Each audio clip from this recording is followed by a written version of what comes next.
तो देखिए, एक तरफ दुनिया की बड़ी बड़ी शक्तियां आपस में भिड़ रही हैं, ग्लोबल डोमिनेंस के लिए लड़ रही हैं। यूरोप में एनर्जी क्राइसिस चल रहा है, और इन सब के बीच एक नया प्लेयर है जो बहुत ही चुपचाप मॉडर्न हिस्ट्री का सबसे सोफिस्टिकेटेड जियोपॉलिटिकल गेम खेल रहा है। और ये कहानी सिर्फ एक और उभरते बाजार की नहीं है, नहीं, ये कहानी है एक ऐसे स्ट्रेटेजिक मास्टर की जो अब सामने आ रहा है। अच्छा, अब सवाल ये उठता है कि कोई एक देश, अमेरिका, और उसके दुश्मनों दोनों का एक साथ इतना खास पार्टनर कैसे हो सकता है? मतलब ये तो एक ऐसा पैराडॉक्स है जो सुनने में ही इम्पॉसिबल लगता है ना।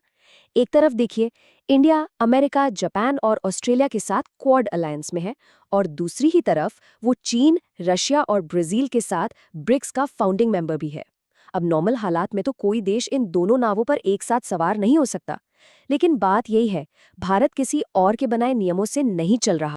और यही है भारत की पूरी स्ट्रैटेजी का निचोड़, एक ऐसा कॉन्सेप्ट जो न सिर्फ इस पैराडॉक्स को मुमकिन बनाता है, बल्कि इसे भारत की सबसे बड़ी ताकतों में से एक बना देता है। चलिए इसको थोड़ा और गहराई से समझते हैं। इसका सीधा सा मतलब है सहयोग, जी हुजूरी नहीं। पार्टनरशिप हाँ, लेकिन बिना किसी शर्त के। देखिए, ये एक बहुत ही नाजुक बैलेंस है जिसे बहुत कम देश साध पाते हैं, लेकिन भारत इसमें धीरे धीरे माहिर होता जा रहा है। तो चलिए पहले इसी विरोधाभास को जरा और करीब से देखते हैं, क्योंकि ये कोई गलती नहीं है, नहीं, बल्कि ये एक सोची समझी पॉलिसी का सेंटरपीस है। अब इस स्लाइड में सबसे दिलचस्प बात यह है कि ये सिर्फ कुछ नाम नहीं है, ये असल में दो विरोधी जियोपॉलिटिकल गुट हैं। क्वाड को अक्सर चीन को रोकने के लिए एक वेस्टर्न सिक्योरिटी ग्रुप के तौर पर देखा जाता है, वहीं ब्रिक्स को वेस्टर्न डोमिनेंस के लिए एक इकोनॉमिक चैलेंज माना जाता है। और भारत दोनों में एक बड़ा प्लेयर है। ये अपने आप में एक बहुत ही अनोखी और ताकतवर पोजीशन। तो सवाल ये है कि भारत अपनी इस यूनिक पोजीशन का फायदा उठाता कैसे है? वो एनर्जी और टेक्नोलॉजी जैसे जरूरी सेक्टर्स में दोनों ही तरफ से अपने लिए फायदे निकालता है। आइए देखते हैं कि ये असल में काम कैसे करता है। 2024 की ही बात ले लीजिए।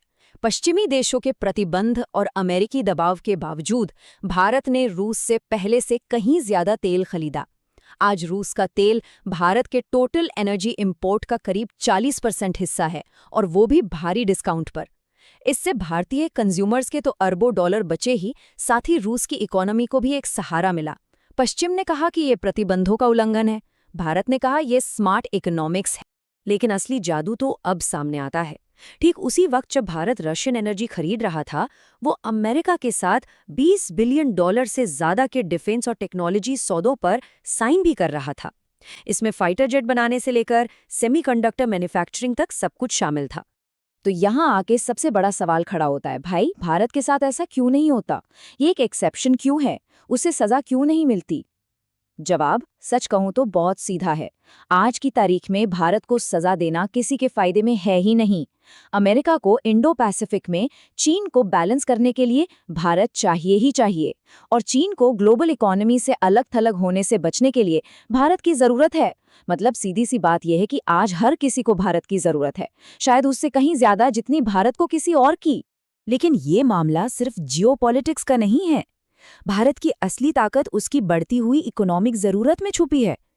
देखिए, दशकों तक चीन दुनिया का कारखाना था। अब भारत बहुत सिस्टमैटिक तरीके से उस मोनोपोली को चैलेंज कर रहा है। ये एक बहुत बड़ा स्ट्रेटेजिक बदलाव है।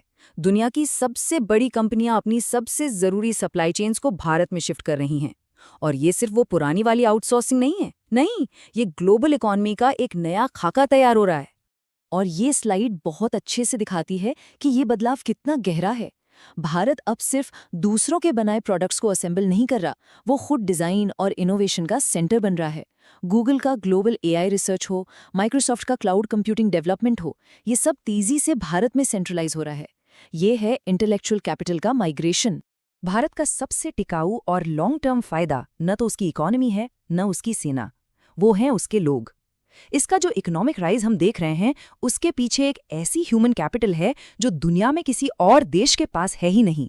ये नंबर है 25 साल से कम उम्र के लोगों का। भारत में 60 करोड़, ये पूरी ह्यूमन हिस्ट्री की सबसे बड़ी युवा आबादी है। सोचिए, जहां चीन, यूरोप और जापान बूढ़ी होती आबादी से जूझ रहे हैं, वहीं भारत के पास आने वाले दशकों के लिए एक अनलिमिटेड ह्यूमन कैपिटल मौजूद है।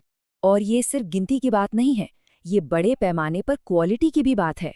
जरा सोचिए, जब ये 60 करोड़ युवा भारतीय मिडिल क्लास इनकम तक पहुंचेंगे, तो वे पूरे यूरोप और जापान को मिलाकर ज्यादा खर्च करेंगे। दुनिया की हर बड़ी कंपनी ये हिसाब किताब समझती है, और यही चीज भारत को एक जबरदस्त मोलभाव करने की ताकत देती है। अब आखिरी हिस्से पर आते हैं और देखते हैं कि ये सारी बातें मिलकर क्या तस्वीर बनाती हैं। भारत अपनी इकोनॉमिक और डेमोग्राफिक ताकत का इस्तेमाल सिर्फ अपने फायदे के लिए नहीं कर रहा, बल्कि वो ग्लोबल सिस्टम को एक्टिवली एक नया आकार दे रहा है। ये टेबल इस पूरी जियोपॉलिटिकल कहानी का सार है। अमेरिका को पॉलिटिकल वफादारी चाहिए, चीन चाहता है कि उसके कर्ज की शर्तें मानी जाएं, लेकिन भारत एक बिल्कुल अलग मॉडल पेश करता है, आपसी फायदे के आधार पर पार्टनरशिप, जिसमें कोई पॉलिटिकल शर्तें नहीं हैं। और यही वजह है कि ये मॉडल डेवलपिंग वर्ल्ड के देशों को इतना आकर्षक लगता है।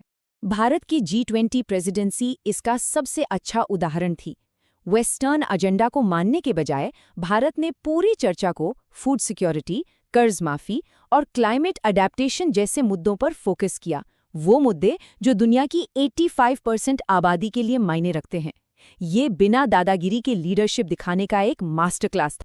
यही तो स्ट्रेटेजिक ऑटोनॉमी का पूरा आइडिया है। ये दिखाता है कि एक साथ कई ध्रुवों से जुड़ना न सिर्फ मुमकिन है, बल्कि बहुत ज्यादा फायदेमंद भी है। भारत ने वो कोड क्रैक कर लिया है, ये साबित करते हुए कि 21वीं सदी का ग्रेट पावर गेम ताकत या डर से नहीं, बल्कि बैलेंस और ऑप्शन से जीता जाता है। और सबसे रोमांचक बात यह है कि ये तो बस शुरुआत है।